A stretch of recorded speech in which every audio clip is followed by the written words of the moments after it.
केडीएमसीच्या cancer रुग्णालयाच्या basement खोदकामाचा 30 ते 32 कुटुंबांना फटका बसलेला आहे। रुग्णालयाच्या बेसमेंट खोदकामादरम्यान शेजारील 2 इमारतींच्या संरक्षण भिंत कोसळलेल्या आहे। इमारतीमध्ये राहणाऱ्या रहिवाशांमध्ये त्याच्यामुळे भीतीचं वातावरण आहे। संभाव्य धोका लक्षात घेऊन महापालिकेकडून 30 ते 32 कुटुंबांचं तात्पुरतं स्थलांतर करण्यात आलेलं आहे। वर्षभरापासून सुरक्षेबाबत तक्रारी करूनही दुर्लक्ष झाल्याचा रहिवाशांचा आरोप आहे।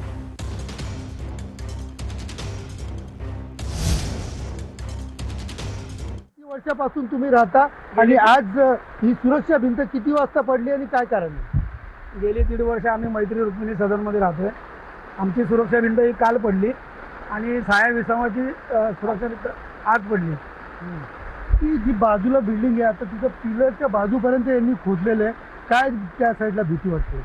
अशी भीती वाटते की त्यांनी त्या खोदल्यामुळे काय झालं की त्या बिल्डिंगच्या कॉलमला म्हणजे धक्का पोचलेला आहे।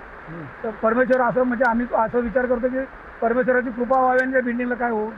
आणि 1 वर्ष मी बघतो यांचं काम इनडेफिनेट चालू आहे। रात्री 2 वाजता पण काम करतात, तर कुठेही सिक्युरिटी नाही किंवा असे सेफ असं काही करत नाही। सुनील जाधव, TV9 मराठी, डोंबिवली।